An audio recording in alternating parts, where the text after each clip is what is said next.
कुछ नाम ऐसे होते हैं जो वक्त के साथ मिटते नहीं बल्कि वक्त खुद उनके नाम से पहचाना जाने लगता है। एक ऐसा चेहरा जिसे देखते ही अंधेरा उजाला की गूंज कानों में गूंजने लगती है। एक ऐसी आवाज जिसने हंसाया भी रुलाया भी। आज हम बात करेंगे पाकिस्तान टीवी के उस अजीम शख्सियत की जिसने बैंक की नौकरी छोड़कर स्टेज को अपनाया और स्टेज से उठकर करोड़ों दिलों पर राज किया। वो कौन सा सानिया था जिसने एक हंसते बसते फनकार की जिंदगी का चिराग बुझा दिया। वो कौन सी कहानी है जो जमील फखरी के नाम के साथ जुड़ी है जिसे सुनकर आंखें नम हो जाती हैं। तैयार हो जाइए क्योंकि आज हम आपको ले जा रहे हैं पीटीवी के सुनहरी दौर के उस हीरो की जिंदगी के उन राजों में जो आज भी लाखों दिलों में जिंदा हैं। और हाँ, अगर आप नए हैं तो चैनल को जरूर सब्सक्राइब करें। पाकिस्तानी टेलीविजन, फिल्म और स्टेज की तारीख अगर सुनहरी हरूफ में लिखी जाए तो इन सफ़ात पर सबसे पहले जिन नामों का जिक्र आएगा उनमें जमील फखरी का नाम बहुत नुमाया होगा। वो उन चंद फनकारों में से थे जिन्होंने अदाकारी को सिर्फ एक पेशा नहीं बल्कि इबादत समझा। उनकी आवाज में वो ठहराव था, उनके चेहरे पर वो मासूमियत थी, उनकी आंखों में वो सच्चाई थी कि जब वो स्क्रीन पर आते तो नाजरीन को लगता कि ये कोई किरदार नहीं बल्कि हमारे मोहल्ले का, दफ्तर का,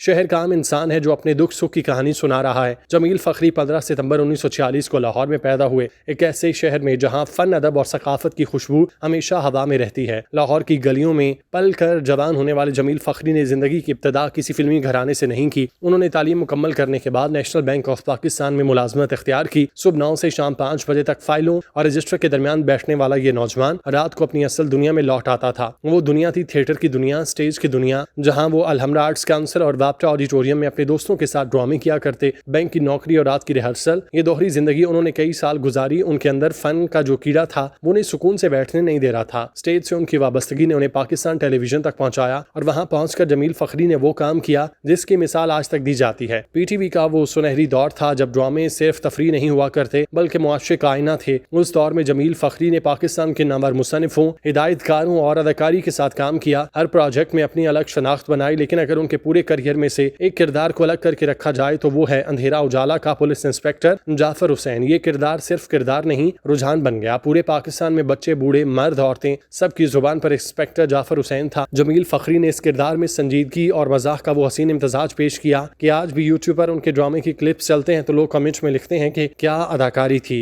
इंस्पेक्टर जाफर हुसैन के बाद में भी जमील फखरी ने कभी पीछे मुड़कर नहीं देखा। उन्होंने वारिस में अपने ज़र्फ और वकार से, अपनी मज़ाहिया टाइमिंग से, अलिफ नून में अपनी मासूमियत से, तीसरा किनारा में गहराई से, अलिफ लैला में अपनी जादुई अदाकारी से, नीले हाथ और आज का खेल में संजीदगी से साबित किया कि हर रंग में ढल सकते हैं। पाकिस्तान टेलीविजन के साथ उन्होंने 50 से ज्यादा पाकिस्तानी फिल्मों में काम किया और हर फिल्म में यही कोशिश की कि किरदार छोटा हो या बड़ा उसमें जान डाल दी जाए। मुल्क ने भी उनका खिदमात का एतराफ किया। 2002 में हुकूमत पाकिस्तान ने उन्हें सदारती तमगा हुस्ने कारकर्दगी से नवाजा। यह एजाज किसी भी फनकार के लिए जिंदगी भर की मेहनत का सिला है। इसके अलावा फिल्म ये जमाना और है में उनकी शानदार मज़ाहिया अदाकारी पर उन्हें निगार अवार्ड बराए बेहतरीन मज़ाहिया अदाकार मिला। ये दोनों अवार्ड इस बात की गवाही है कि जमील फखरी मुकम्मल फनकार थे। वो संजीदा किरदार भी उतनी गहराई से निभाते कि आंखें नम हो जाती और मज़ाहिया किरदार भी इतनी सफाई से करते कि कह के गूंज उठते। मगर जिंदगी की सबसे बड़ी आजमाइश फनकारों को भी नहीं बख्शती। 2010 का साल जमील फखरी की जिंदगी का स्याह साल साबित हुआ। अमेरिका में मुकीम उनके इकलौते बेटे अली अयाज फखरी को अगवा करके बेदर्दी से कत्ल किया गया। एक बाप के लिए इस खबर से बड़ा सदमा कोई नहीं हो सकता। कहा जाता है कि उस दिन के बाद जमील फखरी के अंदर का फनकार मर गया था। वो शदीद ज़हनी दबाव का शिकार हुए, उनकी सेहत गिरती चली गई और फिर उन्हें फालिज का हमला हुआ। वो कई दिन तक कोमा में रहे और आखिरकार 9 जून 2011 को लाहौर में अजीम चिराग बुझ गया। उन्हें मियानी साहब कब्रिस्तान में सुपुर्द खाक किया गया।